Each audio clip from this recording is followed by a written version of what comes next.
வாசிக்கலாம். சங்கீதத்தின் புத்தகம் 34ஆம் அதிகாரம் 5ஆம் வசனம்.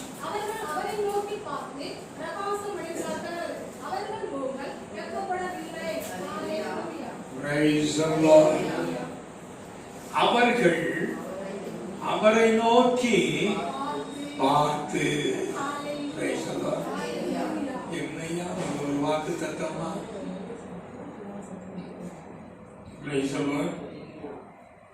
ஆசீர்வாதத்தையே காணலையே அப்படின்னு சொல்லக்கூடாது. ஆமென். இருக்கிறதுல பெஸ்ட் ஒன். நீங்க எப்பவும் பிரகாசமா இருக்க, தேவ பிரசன்னத்துல எப்பவும் மூழ்கி இருக்க, எப்போதும் அவரை மகிமைப்படுத்த வேண்டும். உங்களுடைய கண்கள் எப்போதும் யாரை மாத்திரம் நோக்கி இருக்க வேண்டும். அநேகருடைய வாழ்க்கையிலே சோர்ந்து போகிறார். நான் ஜெபிக்கிறேன், உபவாசிக்கிறேன், தசம பாகம் செலுத்துகிறேன், எவ்வளவோ நான் கர்த்தருக்கு முன்பாக உண்மையும் உத்தமமாய் நடக்கிறேன்.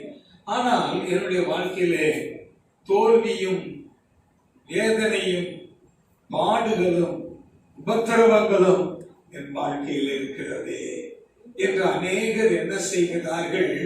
வருத்தப்படுகிறார். ஆமென். அல்லேலூயா. நீ வருத்தப்படாத, கர்த்தர் உன்னோடு கூட இருக்கிறார். வாக்குத்தத்தம் பண்ணினவர் உன்னை விட்டு நரகவில்லை, அவர் உன்னை கைவிடவில்லை. இம்மட்டும் நிர்மூலமாகாது இருப்பது அவருடைய கிருபையே என்று புலம்பல் எரேமியா என்ன செய்கிறார்? சொல்லுகிறவனாய் காணப்படுகிறார். அல்லேலூயா. அவருடைய கிருபை நம்மை தாங்குகிறது. நான் விழித்த போது அவருடைய கரம் என்னை என்ன செய்கிறது? தாங்குகிறதாய் இருக்கிறது என்று சொல்லுகிறார். ஆமென். நான் நித்திரை பண்ணும் போது உங்களுடைய கரம் என்னை என்ன செய்கிறது? தாங்குகிறது. ஆமென். அவர் உன்னை ஏந்துவார், அவர் உன்னை தாங்குவார், அவர் உன்னை தப்புவிப்பார், அவர் உன்னை விடுவிப்பார். அல்லேலூயா. நீ அவருடையவன், அவருடையவள். அல்லேலூயா. நான் அவருடையவன், நான் அவருடையவன் என்று நீங்கள் சொல்லுவீர்கள். ஆனால் அவிசுவாசமான வார்த்தைகளுக்கு நாம் ஒரு காலம் இடம் கொடுப்பதே இல்லை. அவிசுவாசமாய் இருக்கிறவன் எந்த ஒரு நன்மையையும் அவன் பெற்றுக்கொள்ள முடியாது.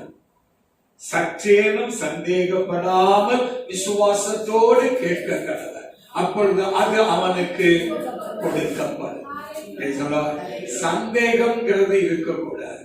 இருமனம் உள்ளவன் தன் வழிகளில் எல்லாம் நிலையற்றவனாய் இருக்கிறான். ஆமென். நீங்கள் ஜெபிக்கும் போது உங்களுடைய ஜெபம் அங்கே கேட்கப்படுகிறது. அதனால்தான் தாவீது சொல்லுகிறான், ஜெபத்தை கேட்கிறவரே, மாம்சமான யாவரும் உம்மிடத்தில் வருவார்களே. நாம் யாரிடத்திலே போக முடியும்?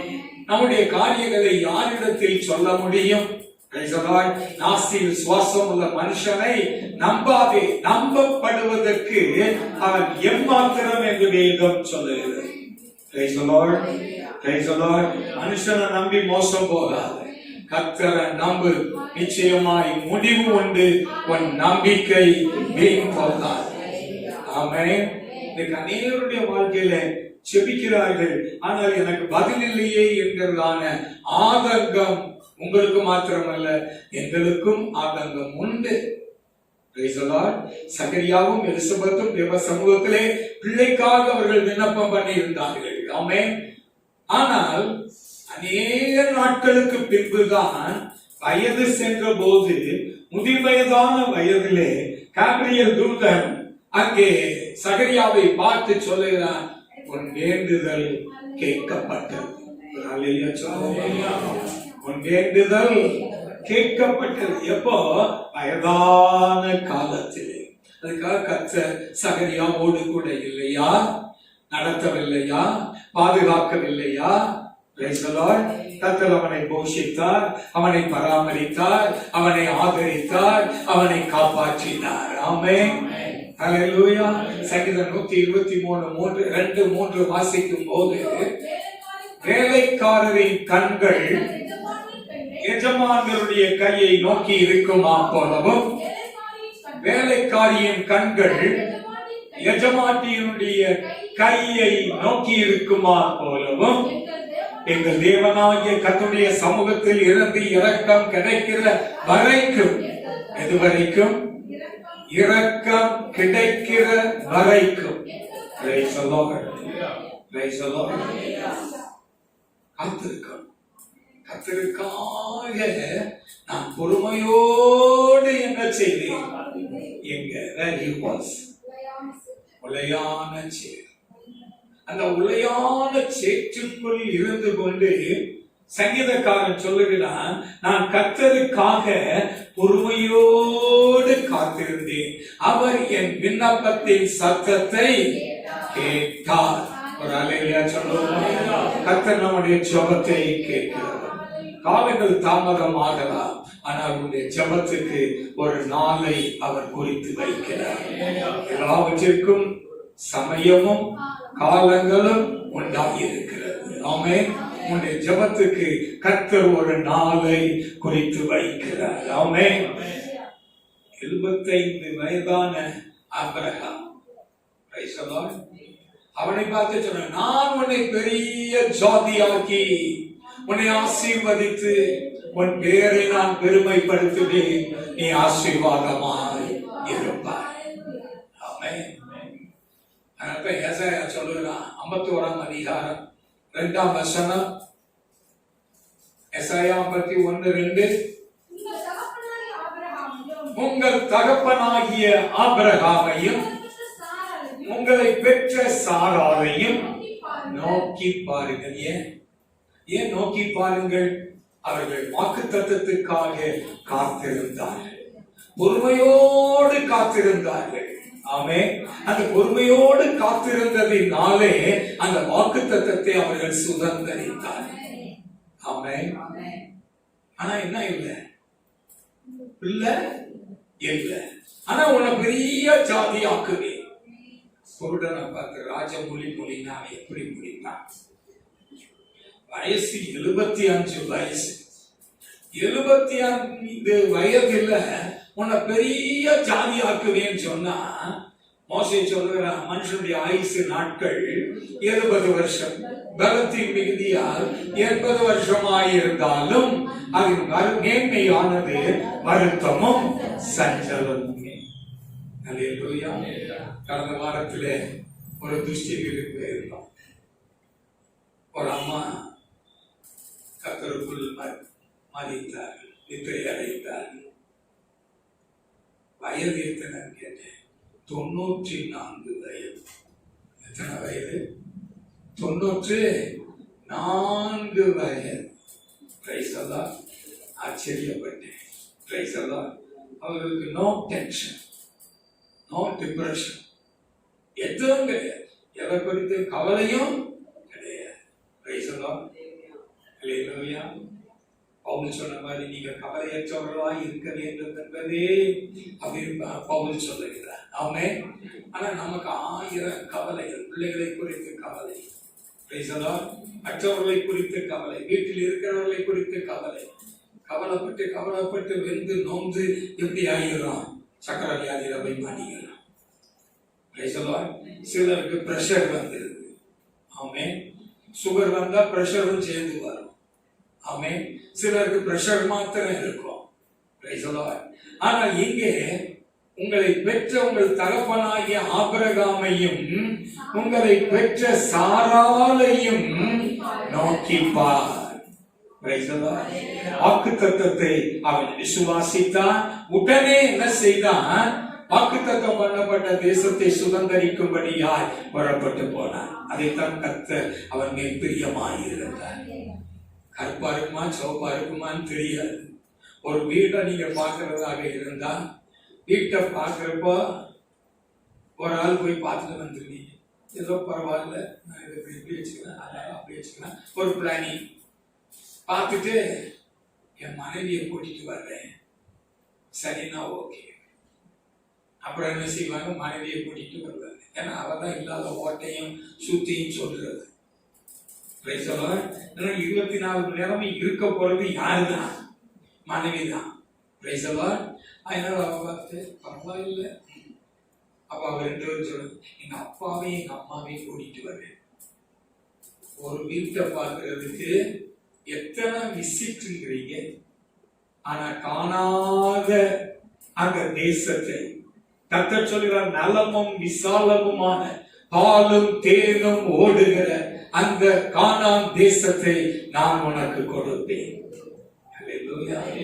அதை அவன் விசுவாசித்தான். விசுவாசித்தவன் உடனே என்ன செய்தான்?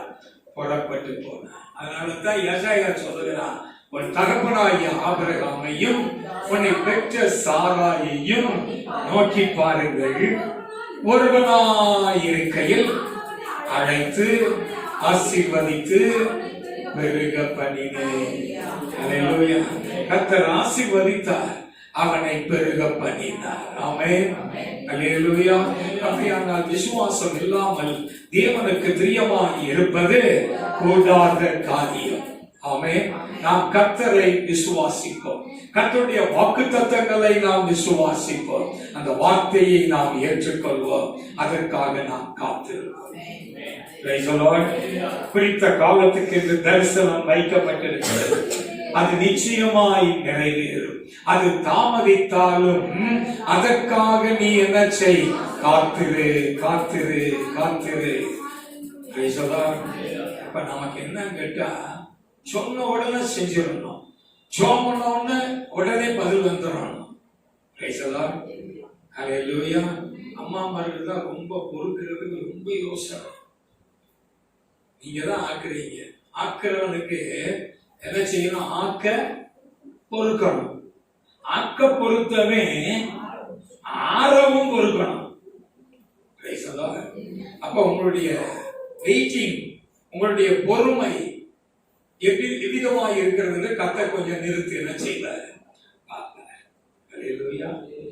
சாராய் தனக்கு பிள்ளை இல்லைன்னு சொல்லிவிட்டு ஆகாரம் கொண்டு போய் என்ன செய்தார்? சேர்த்து விட்டது யாரு? சாராய் தான். பேசாம உன் வேலை ஏதோ அதை பார்த்துக்கிட்டு அதை விட்டு போட்டு புள்ள ஆசைக்கு ஒருத்தி கொண்டு போய் புருஷனுக்கு கொடுத்தாங்க. என்ன வேண்டாம் நான் சொல்லுவான்? என்ன தேவை? வேண்டாம்னா சொல்லுவான். அவளுக்கு என்ன செஞ்சான்? ஒரு பிள்ளைய பார்த்தா. பிள்ளைய பார்த்தா இப்போ இவதான் கொடுத்தது. ஆனா இவளே என்ன செய்கிறா? சாராயை பரிகாசம் பண்ணவும் அற்பமாய் எண்ணவும் காணப்பட்டார். ஹல்லேலூயா. யாரை உயர்த்தணும்னு நினைக்கிறீங்களோ அவங்க உங்களுக்கு வேதனையாத்தான் இருப்பான், அது முள்ளாத்தான் இருக்கும். உங்க வேலை எதுவோ அந்த வேலையை செய்யுங்க. செய்ய வேண்டியதை செய்யுங்கள், செய்ய தகாததை செய்யக்கூடாது. ஆமென். ஹல்லேலூயா. உன் ஆசைக்கு பிள்ளைய மடியில போட்டு தாளாட்டணும், கொஞ்சணும், முத்தமிடணும் அப்படிங்கிற ஆசை உனக்கு இருந்தா கர்த்தர் உனக்கு பிள்ளையை தருவார். ஆமென். ஹல்லேலூயா. ஏன்னா கர்த்தர் கொடுத்த வாக்குத்தத்தம் என்ன? நான் உன்னை பெரிய ஜாதி ஆக்குவேன். அப்புறம் கர்த்தர் நிச்சயமா என்னுடைய கர்ப்பத்தை திறப்பார், எனக்கு ஒரு பிள்ளையை தருவார், என்னிலிருந்து ஒரு சந்ததி என்ன செய்யும்? விளங்கும். ஹல்லேலூயா.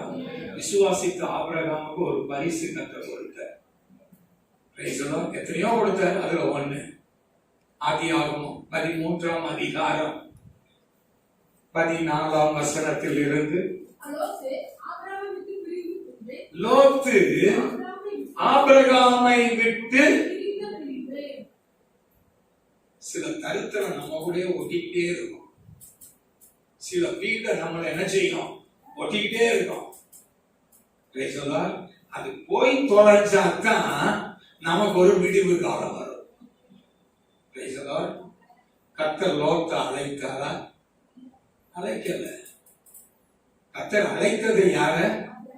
ஆபிரகாமை மாத்திரம்தான் கர்த்தர் அழைத்தார். ஆனா அவனுக்கு பின்னாடி யார் வந்தா? லோத்து. ஆபிரகாமின் நிமித்தம் லோத்தும் ஆசீர்வதிக்கப்பட்டார். கொஞ்சம் கொழுப்பு வச்சிருச்சுன்னா சேட்டையும் பண்ணும், அப்புறம் அற்பமாய் எண்ணும், அப்புறம் தூஷிக்கும், அப்புறம் விரோதமாய் எழுதும். அப்புறம் சண்டை போடும். ஆமென். நீங்க யார வளர்த்து விடுறீங்களோ வளர்த்தவன் வளர்த்த கடா மார்புலதான் என்ன செய்யும்? பாய். பின்னாடி வந்து பாயாது. அது மார்புலதான் என்ன செய்யும்? வந்து பாய். அருமையான தேவனுடைய பிள்ளைகளை நாம் மிக கவனமாய் இருக்க வேண்டும். என்ன செய்ய? வர்றவன வராதேன்னு சொல்ல முடியல, வந்துக்கணும். ஆனா இப்ப இவருடைய ஆஸ்தியை பூமி தாங்க கூடாது இருந்தது. ஆமென். அப்ப ஆபிரகாமுக்கு கர்த்தர் ஒரு பேர் வைக்கிறார், சீமான் என்று. அவனுக்கு சீமான்னு பேர் வச்சவர் இந்த லோத்துக்கு என்ன செஞ்சிருக்கணும்? ஏதாவது ஒரு பேரு வச்சிருக்கணும். தேவன் பட்சபாதம் உள்ளவரா?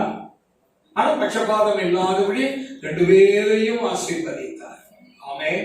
பொன்னும் வெள்ளியும் உடைய பெரிய சீமானாய் இருந்தார்.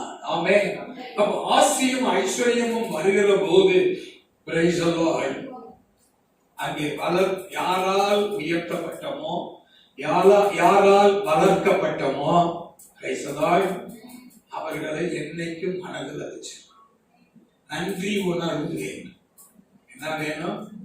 ஆனா கடைசி நாட்களிலே நன்றி அறிதல் இல்லாதவர்களாயும் விரோதிக்கிறவர்களாயும் துரோகிகளாயும் சுவாபு இல்லாதவர்களாயும் இதெல்லாம் வரும்.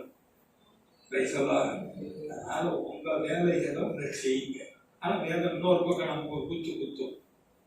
நன்மை செய்கிறவன் நன்மை செய்ய அறிந்திருந்தும் அது நன்மையை செய்யாதவனாயிருந்தால் அது அவனுக்கு பாவமாகும்.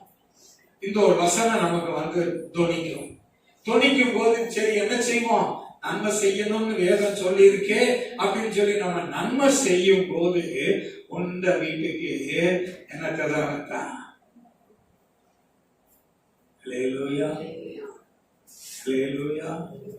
உண்ட வீடு.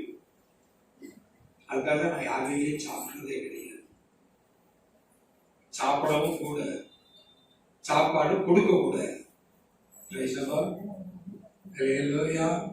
பாருங்க, இப்போ லோத்து பிரிந்து போகணும், தான் இயங்கணும், தனக்கு ஒரு அட்மினிஸ்ட்ரேஷன் நிர்வாகம் இருக்கணும்.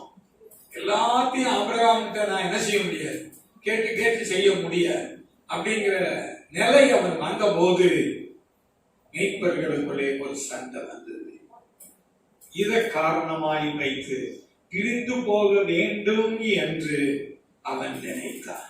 ஹல்லேலூயா, ஹல்லேலூயா. நித்தியமான பாவ சந்தோஷத்தை அனுபவிப்பதை பார்க்கிலும் தேவனுடைய பிள்ளைகளோடு கூட துன்பத்தை அனுபவிப்பதையே மோசே தெரிந்து கொண்டார். எகிப்தின் பொக்கிஷங்களை பார்க்கிலும் கிறிஸ்துவின் நிமித்தம் வரக்கூடிய நிந்தையை அதிக பாக்கியம் என்று எண்ணினார். இப்படி என்னன்னா உலகம் நம்மளை பார்த்து என்ன சொல்லும்? லூசு. என்னது? லூசு, புத்தியே கிடையாது, புத்தி இல்லாம பழச்சிட்டான் அப்படின்னு உலகம் சொல்லும். உலகம் எதையும் சொல்லட்டும், உலகம் 1000 சொல்லட்டுமே. நீங்க அந்த வார்த்தைகளை கவனிக்க வேண்டாம். நீங்க தேவனுடைய வார்த்தையை மாத்திரம் நோக்கி பாருங்கள். ஹல்லேலூயா. இப்ப ஆபிரகாமை பார்த்து கர்த்தர் சொல்லுகிறார், அந்த 13ஆம் அதிகாரம் 14ஆம் வசனம், பிரிந்த பின்பு நோக்கி உன் கண்களை நீ என்ன செய்? ஏறெடுத்து இருக்கிற இடத்தில் இருந்து வடக்கேயும் கிழக்கேயும் மேற்கேயும் என்ன செய்? நோக்கி பார். கர்த்தரை நோக்கி பார்த்து ஆபிரகாமை பார்த்து கர்த்தர் சொல்லுகிறார், இப்போ வடக்க தெற்க கிழக்க மேற்க என்ன செய்? பார்த்த இந்த பூமி உன் சந்ததிக்கு கொடுக்கப்படும். அப்ப கண்ணுக்கு எவ்வளவு பவர் தேவை? இங்க இருந்து பார்த்தா எத்தனை கிலோமீட்டர் வரைக்கும் பார்க்கலாம்.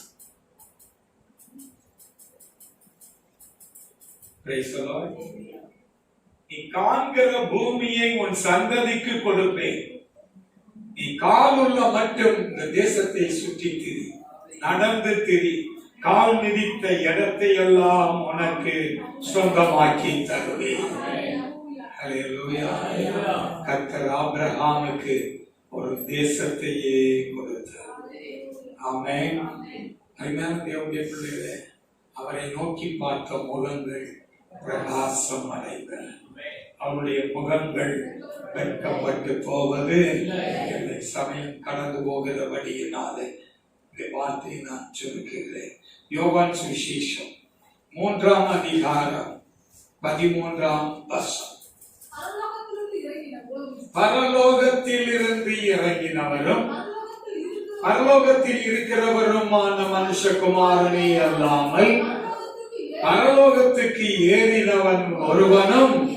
இந்த வசனம் நான் வாசிக்க வேண்டியது இல்லை, அவசியம் இல்லை.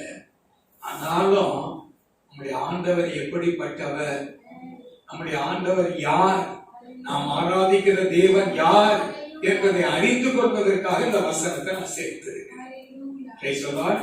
பரலோகத்தில் இருந்து இறங்கினவரும் பரலோகத்தில் இருக்கிறவருமான மனுஷகுமாரனே அல்லாமல். நம்முடைய கர்த்தரும் இரட்சகருமாகிய இயேசு கிறிஸ்துவே மெய்யான தேவன்.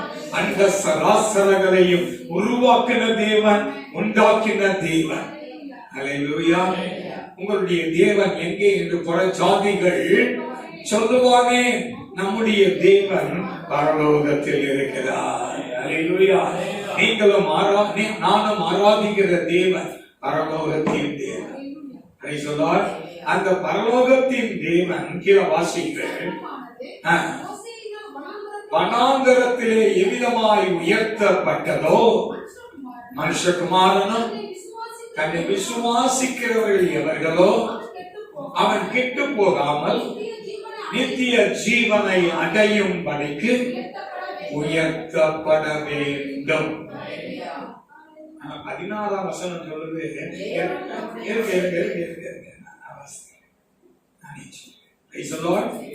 16ஆம் வசனம் என்ன சொல்லுது?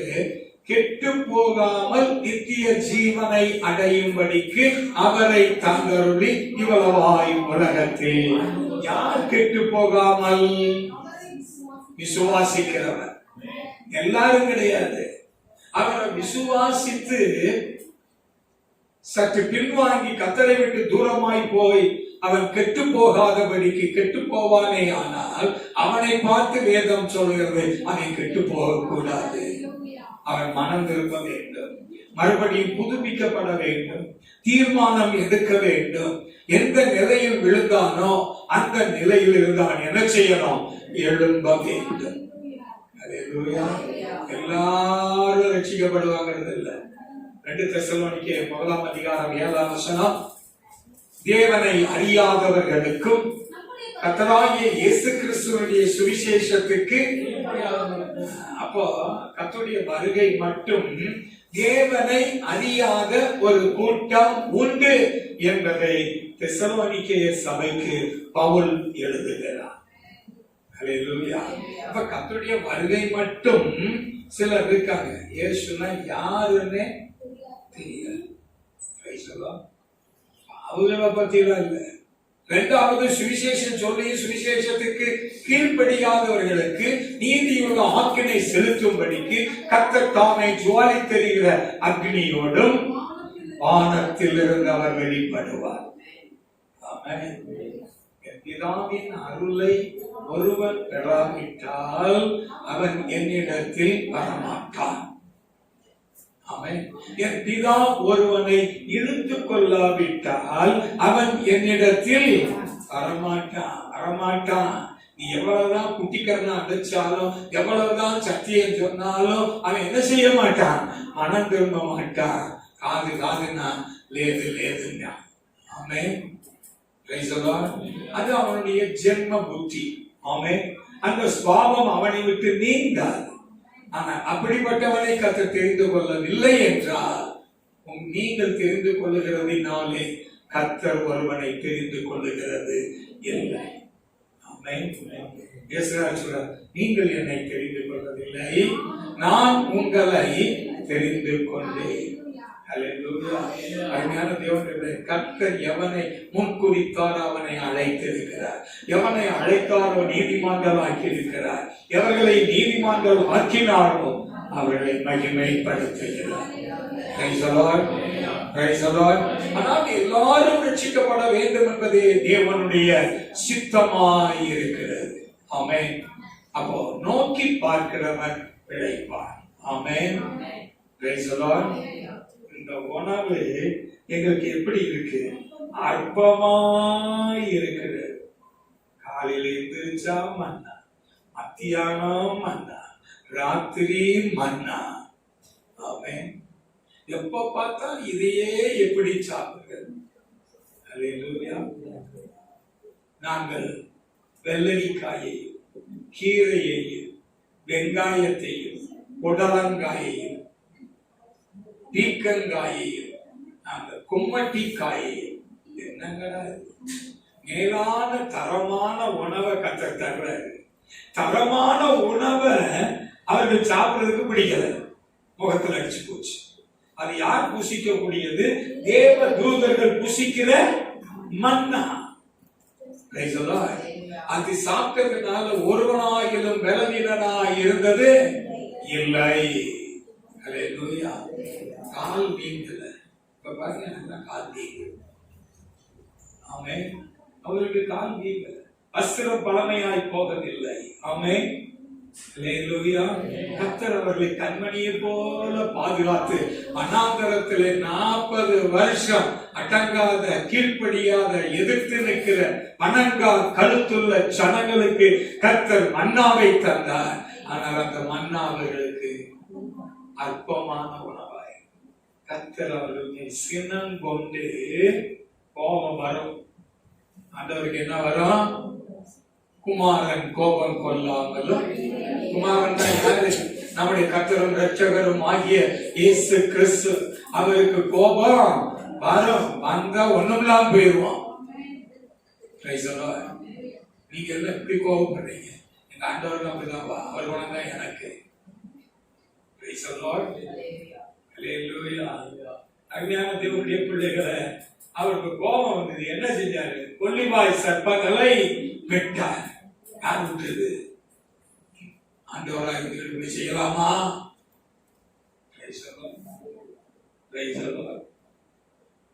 கொல்லிவாய் சர்ப்பத்தினாலே அநேக ஆயிரங்கள் மரித்து போனார். ஆமென். உடனே அவன் தேவசமத்திலே மோசே விழுந்து கிடக்கிறார். கர்த்தர் சொன்னார், வெண்கலத்தினாலே ஒரு சர்ப்பத்தை உண்டு பண்ணி அது ஒரு கம்பத்திலே இலச்சை தூக்கி ஏற்று. Praise the Lord. அதை நோக்கி பார்க்கிறவன் பிழைப்பான். Praise the Lord. எவை பார்த்தா பிழைப்பான்? எவை பார்த்தா பிழைப்பான்? கடிவட்டவன். யாரு? நோக்கி பார்த்தவன் பிழைப்பான். யாரு? கடிவட்டவன். செத்தவனை குறித்து பிரச்சனையே கிடையாது. Past is past. ஆனா உசுரோட இருக்கும் போது கொல்லிவாய் சர்ப்பத்தினாலே கடிபட்டவன் என்ன செய்ய வேண்டும்? நோக்கி பார்க்க வேண்டும். நோக்கி பார்க்கிற எவனும் பிழைப்பான். கடிபட்டவனுக்கு என்னன்னா, எப்படியாவது நம்ம பொழைச்சிடணும் அப்படின்னு சொல்லி என்ன செய்வான்? நோக்கி பார்ப்பான். ஆனா கடி வாங்காதவன் இந்த வார்த்தையை விசுவாசிப்பான.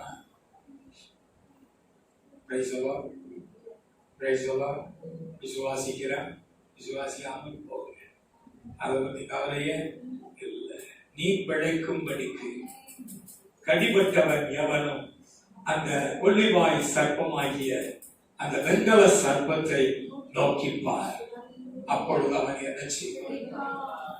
நம்முடைய கர்த்தரும் இரட்சகரும் ஆகிய இயேசு கிறிஸ்து சிலுவையில் மரத்திலே அவர் தொங்கினார். ஆமென்.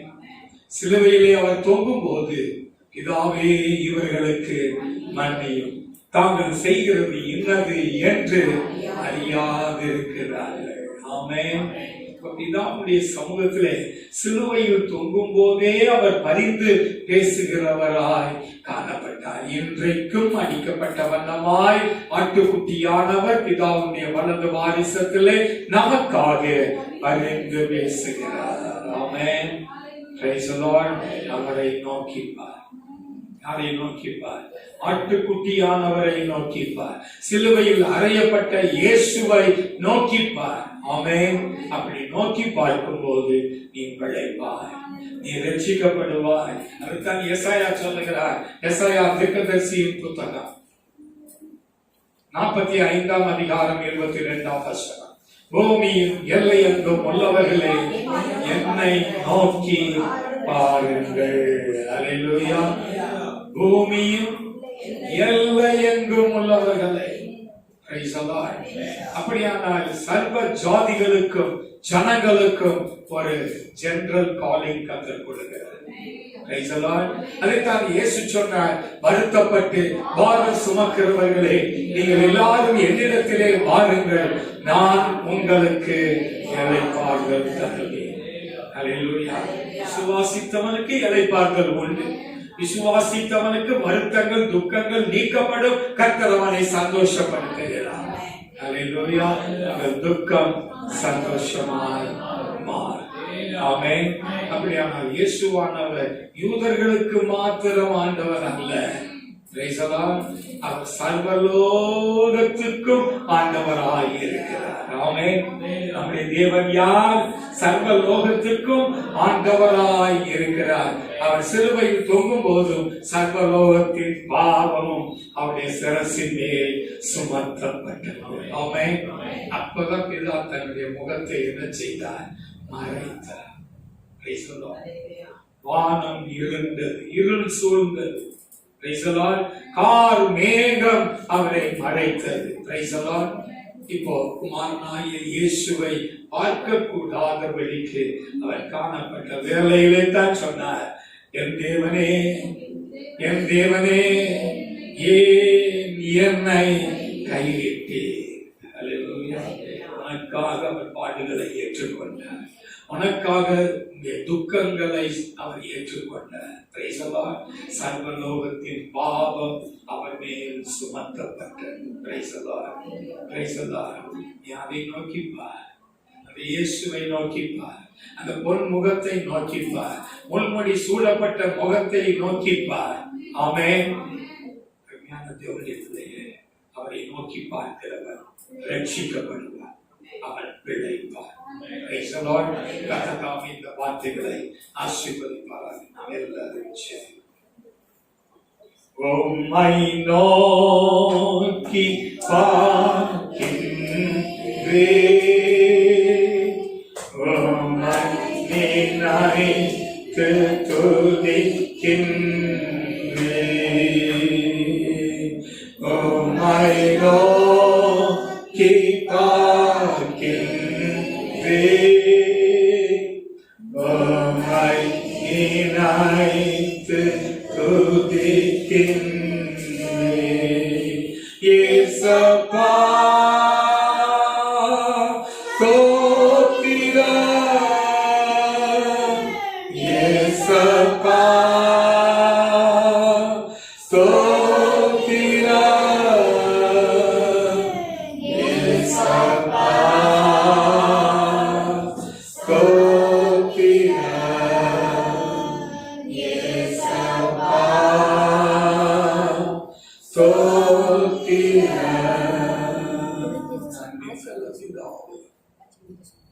அவர்கள் அவரை நோக்கி பார்த்து பிரகாசம் அடைந்தார்கள். அவருடைய முகங்கள் வெட்டப்பட்டு போவதில்லை என்ற வசனத்தின்படி கர்த்தர் தாமே இந்த வாக்குத்தத்தத்தை தம்முடைய பிள்ளைகளுடைய வாழ்க்கையிலே நோக்கி பார்க்கிற போது தம்முடைய பிள்ளைகளுடைய காரியங்களை கர்த்தர் பொறுப்பெடுத்துக் கொள்ளும். ஆண்டவரே, எந்த காரியமானாலும் கர்த்தர் தாமே நீர் தம்முடைய பிள்ளைகளுக்கு உதவி செய்யும். வேண்டிய நன்மைகளை கர்த்தர் தார், வேண்டியதையும் இச்சித்ததையும் கர்த்தர் கொடுத்தார். கர்த்தருடைய கரம் தம்முடைய பிள்ளைகளோடு கூட இருப்பதால் நாமத்தை மகிமைப்படுத்தும். கர்த்தர் ஆசீர்வதி. இயேசு கிறிஸ்துவின் நாமத்தில் வேண்டிக் கொள்ளுகிறேன் நல்ல பிதாவே. ஆமென். ஆத்துமாவே